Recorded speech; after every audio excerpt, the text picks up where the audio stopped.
Mandu soko chali abavuka aba mulemba omutebi kyancha kya Kyemizanyo nze James Ntambi. Weekend twabaddemu n'okuziika eyabadde coach wa Ndege University kati omugenzi Timothy Raymond Komakech bamuziise eri Noyi Noya mu bitundu by'eggulu lunaku lwadde mukaaga.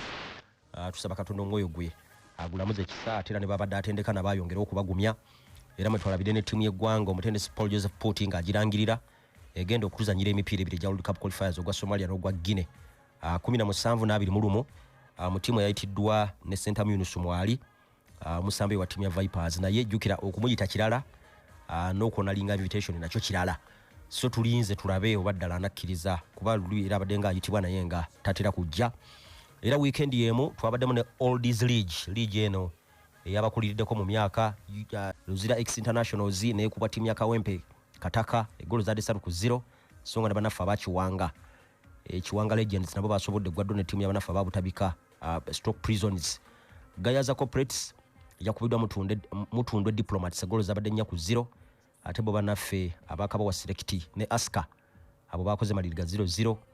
Then banafu aba Muzeyi wa Wanja abo bakubidwa timu ya Kawempe Old Timers egolo 2-0 ate Yaya ne gwaddo ne timu y'abanafu aba Jokolera Old Timers. League eyo y'abantu abakuliriddeko mu myaka nga bagukubako bagera maaso n'okwekolamu omulimu era eriko n'ebirabo ebiwangulwa mu bazannya mulimu ne fa president Ingira Moses Magogo alabika ali mu mutundwe Diplomats mwatera okuzannyira. Weekend yemu ebungereza mwe twalabidde match day 11 naye nga bagenda gikomekereza olwaleero ne London Derby Chelsea ekyalira timu y'abanafu aba Tottenham ku ssaawa 5 ez'ekiro maka ga timu ya Spurs amajja aga Tottenham Hotspur Stadium. Jukira Spurs balira Kent Bo tebabeera mu Carabao Fulham yabajjamu kakati bawumudde lino nebbanga bali wumudde ate bagenda kwanganga Chelsea yasambye mu midweek naye nayo ndabyeka abasambye of course abadde abalwadde bagundi bano Mikhailo Modric Armando Broja ne Enzo Fernandez bonna bakomyewo. Jukira Mikhailo Modric ne Enzo Fernandez ne Broja tebasobola kusamba mpira kwa timu ya Brentford inge bakube golo 2-0 kakati bakomawo olooza mu konti ababeera bongera ate okugumya timu y'abanafu aba Chelsea eno abadde bagigoberera ng'esamu ne timu ya Spurs badde etera okukola obulungi ennyo ng'ene ebyafaayo ebirungi ennyo. In fact Spurs juzi wano mu mwezi gw'okubiri ogw'omwaka guno lwe yakomekereza winless run y'emipiira 8 yabadde emaze nga tekuba ku timu y'abanafu aba Chelsea yabakuba egolo 2-0 tetera nnyo kubakuba back to back kyaliwo ko n'ekyasemba 2-18 yabakuba mu gwokuna ne baddamu ne mu gwe 11 njogera ku Spurs ng'ekuba timu y'abanafu aba Chelsea emirundi ebiri egy'omudiringanwa so bwe kikola leero enebe ekoze kyasemba okukola mu 2-18 myaka nga 5 egiseewo kitugenda okulaba bw'otunulira byonna nga bibiri mu mbeera mu kadde kano laba nga Spurs eyina enkizo ekisooka ebadde n'omutindo omulungi ekulembedde ekimeeza mu kadde kano si ekulembedde naye bwewangula eddayo waggulu ku tebo ndejja ttiimu ya Man City ejja kuba egisinga points nga 2 namba ewaka weegenda okusambira leero tennaba kuluuzingirawo omupiira gwonna wadde n'okukola amaliri. In fact ewangudde gyonna neeteeba ggoolo 8 ne konsidinga 2 zokka. Pochettino awo nno wagenda okudda jjukira bamugoba mu 2019 nalyoka agenda mu tiimu y'abanafu aba PSG mu ggwanga France so addayo naye omulundi gwe ogusooka. Chelsea ebadde nga n'ebyafaayo ebirungi obudde bwonna. In fact ye tiimu ekyasinze okuteeba Tottenham ng'egikyalidde yakagikuba ggoolo 51 teri tiimu eteebye Spurs ggoolo nnyingi ng'ekyadde nga tiimu y'abanafu aba Chelsea ne leero nzikiriza nti bisobola okukyuka muko. Spurs bw'olaba embeeramu eri bone wankubadde balina mutendesi mupya olaba nga baafuna mangu first 11 ka tiimu yabwe etandika baagifuna mangu era ebadde ekola bulungi badde yakolera mangu ekitali nnyo ku tiimu y'abanafu aba Chelsea tiimu ebeekyuka buli kadde ate nga n'abasambi bato bakyalina ebyokuyiga bingi. Ne geemu ya ssaawa 5 ez'ekiro tujja gikutuusaako eddakiika zonna 9 era Chelsea n'ekirala kyeyina ekizibu eri ku rani ya mipiira 3 kwawe nga tewangula season eno teyali yagadde genda gwakuna naye ekyo kyetaaga tokyadde mu maka ga tiimu y'abanafu aba Spurs y'ensangi zino. City okuba tiimu ya Bournemouth golo 6-1 nakyogerako nti kiba kisuubirwa. Sirabangako Bournemouth ng'ekuba tiimu ya Man City naddala mu maka ga tiimu y'abanafu aba Man City. In fact City ne bwebadde nga yekyadde ebadde emaliriza yewangudde era ku weekend twalabye tiimu y'abanafu aba Man City abagenda maaso n'okuavoidinga defeat mupiira ogwa 20 ogw'omudiringana nga basamba ne tiimu ya Bournemouth mu run ye batebeddemu goals 44 ate bo ne baconsidinga 7. Tiimu badde bagisinga nnyo buli kimu kyonna babadde nga bali mu training. In fact mwetwalabidde Jeremy Doku omusambi omupya nga agenda mu byafaayo ng'omusambi akyasinze obuto ennyo okwenyigira mu ggoolo 5 mu match emu n'ateeba eggoolo n'akola n'assist 4 ebya byachivinze nga ine myaka 2016 kimufula omusambya kyasinze obuto mu pakeza Premier League. Site mukadde kano be table leaders points 27 nga Spurs tena samba bagena kuza ko Young Boys bobana amala ate basambe ne Chelsea ku weekend. Chelsea olabanga mipira jona je ina usimi anguna kama na aketondo. Man U yagukibe ku Craven Cottage gole mu ku 0 balwanye Masajja ne bakozesa obukujukuju Bruno Fernandes mu dakika yabadde nga ya 9 plus n'abafunira egole ya leso obonero obusatu. Iyo no yabadde win ya Man U ya 14 kunzanya 16 zibasembye kwatagana Man U ngesama ne timu y'abanafu abafula mu kikulaga nti ejinako ebyafaye ebirungi ennyo. Fulamu ndoza bane kwasa quality yabwe yabadde bulamuko ku timu ya Man U. Nadala botunulira abateebe balina ba Raul Jimenez, ba Carlos Vinicius, ba Rodrigo Muniz, olabanga abo nabo basatu tebasobola kuziba dibulya lya Alexander Mitrovic go batunda mu gwangira Saudi Arabia. Era emikisa baji creatinze bokeja bali gisobola kwa goal naye nga bajimaliriza. Ebyo bintu olusi Alexander Mitrovic byalinga akola obudde bonna naye kyanaku ntite bamulina. United ina points 18 ezako Copenhagen mu Champions League Denmark ate bwe nemale kyaze timu ya Luton Old Trafford. Mipiro girabanga giwangulikika ne United yennaku zino gwene wangula ne gwete wangule gyonna giba mizibu gya kumanya. Arsenal yakubidwa ng'ekyalidde timu ya Newcastle yabadde omusambi Anthony Gordon egolo yabaddemu ku 0. In fact abajjukira season yewedde Newcastle ye timu Arsenal gye yasooka obutateeba season yewedde bwali mwezi gwa January 20 bakola amaliriga 0-0.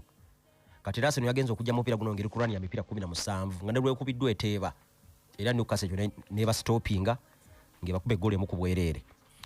Arsenal of course yaze ine ebizibu abasambi abalwadde bagenda beyongera ne Odegaard yalwadde ku saawe semba yo mpira n'atagubeeramu naye bagezezaako okulwana babadde ensobi yavudde mu butamaliriza mikisa gye bakuliyetinze we misaamusaamu ate basambi ne timu yabadde ba respecting ennyonga esinga kuzibira nga ye balindiridde mu counter naye nga botunira abasambi nga Kai Havertz at least work rate ye fighting spirit at least yabadde wokko ekizibu kyabadde mu ngeri ye ja deliveringa mu ngatuse mu bifeebye enkizo mu final third yabadde deliveringa bubinyo mpiro gwo gusembayo Bukayo Saka ate ye teyalabise bulungi n'akamu n'akettondo kuba ekisooka bamutemye nnyo kugamba bamukonye nnyo abasajja batimye Newcastle babadde rafu badan ban yabo ne bamulemesa. Ekyenkya ono ye alina kubeera namba 3 mukadde nga Gabriel Jesus alwadde walina okubaawo omutebi omulala asinga ku buku Ekyenkya wadde juice yateebe goal 3 nga basamule timu y'abanafu aba Sheffield. Abalabi game ya timu y'abanafu aba Newcastle mwamulabye nga teyawanguddeyo 1-on-1 neemu yabadde aluzinga possession mu bifo ebyenkizo emirundi mingi nnyo kwegamba n'abanga teyayambye timu ya Arsenal dakiika neemu. Jukira alina ku mipira 19 kakati egy'okwawe nga tateeba golo zonna ze mulaba ateeba asinga kuziteebanga ali ku kisaawe kya timu y'abanafu aba Emirates. Abasambi wa timu ya Arsenal babadde ba best performers era be babadde bazanya mu bifo ebiri conservative ba Gabriel Magalhaes ba Saliba ba Tomiyasu mpozi ne Declan Rice walabyenga obukulembeze buno ba captain yabututte ne wankwadesi yabadde n'amubandi ne walabyenga yabadde omukulembeze wa namaddala yabadde akola ebintu bingi nnyo timu ng'agiwa obukulembeze ng'alina run eyo gyagenda maaso naye nga bwe gavumenti Newcastle yabadde babas yasobodde okubalemesa ate obutabateeba. Arsenal era mu nsobize yakoze ne baleeta amakoona 10 nga Newcastle talinayo koona lyonna ne batateebako na limu ne baleeta crosses 20 Newcastle nga alina crosses 7 era ne batateebako n'emu ekyo kikulaga nti discipline yabwe yabadde mbi nga bali mu box ya timu y'abanafu aba Newcastle. Bwe tugenda ku golo gye babateebye goal eno yabadde tumi goal eno yabadde nfu bagibaze mu bukyamu era bibaddengawo nga goal bakibala mu bukyamu. Goal yeefaananyirizaako bweti Man U gye yateeba nga basamba ne timu ya Brighton mujjukira Rashford agaba minus ne bagamba omupiira gujje bweru goal ya Rasmus ne bagitta. Kale ekyo bwe kiba kuba ijjukire teeka liga mu mupiira gwino okuba gwonna nga guli bweru bwe kiba nga bagamba gwabaddeko ne kapaati akamu nga kali munda wabadde weerengera endala goal eno zibadde ina okuttibwamu. Omuntu asindika munne n'emikono ebiri Joe Linton kyakoze ku Gabriel Jesus eyebeera foul goal era awo nawe yabadde ina okuttibwa. Then mwabaddemu ne element ya offside. Abajjukira final ya Champions League bonkubi 2022 Madrid ng'esamba ne timu ya Benzema goal ya Benzema gye batta nga Alisson Ramsey Becker amuli mu maaso nga Benzema amuli mabega.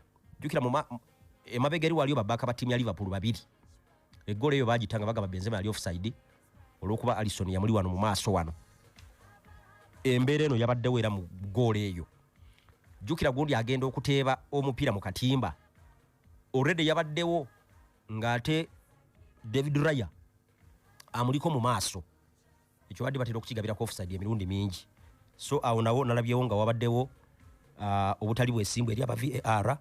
Chovola ba Ateta yafyuminze nnyo. Ndabyeko ne timu ya Arsenal nga ekoze ekiwandiiko nga basaba abakuliye ekitongole ky'aba referee bagezeeko okutereeza omutindo. Naye ng'omupiira gwa Arsenal baguluuzinze era abo yasoose mu season. Kakati bali ku points 24 bagenda kuzaako timu ya Sevilla ku weekend balina Burnley.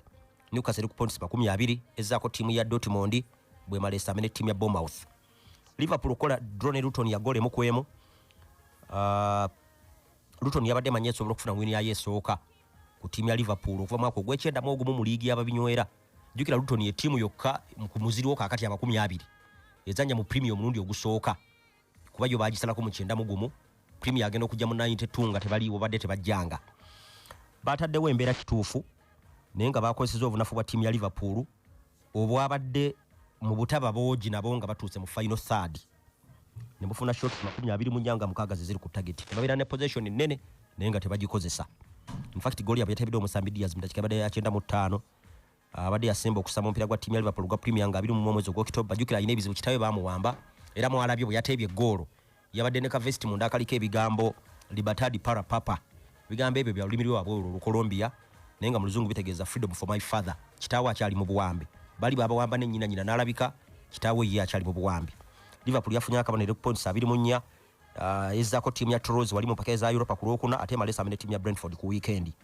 Banyukamaazi bikyali bibi. Nkyayimiridde ku kigambo kyange nti bajja kuddayo bonna nga bwe twakiraba mu season ya 97-98. Barnsley, Bolton Wanderers, Crystal Palace bonna basalwako na bano bonna bajja kuddayo. Sheffield yafunye obubonero bwayo busatu obwasoose ina bubezi bonna yewini yaye yasoose. Burnley yo yakubiddwa timu ya Crystal Palace abuke goal 2-0. In fact Burnley timu esoose mu Premier League mu byafaayo okulemererwa okuwangula emipiira okuluzinga emipiira mukaaga egisooka ejawaka. Kakati ne Luton nayo yasobodde kukola maliriga goal emukwemu kubona tukulika asuka points 7.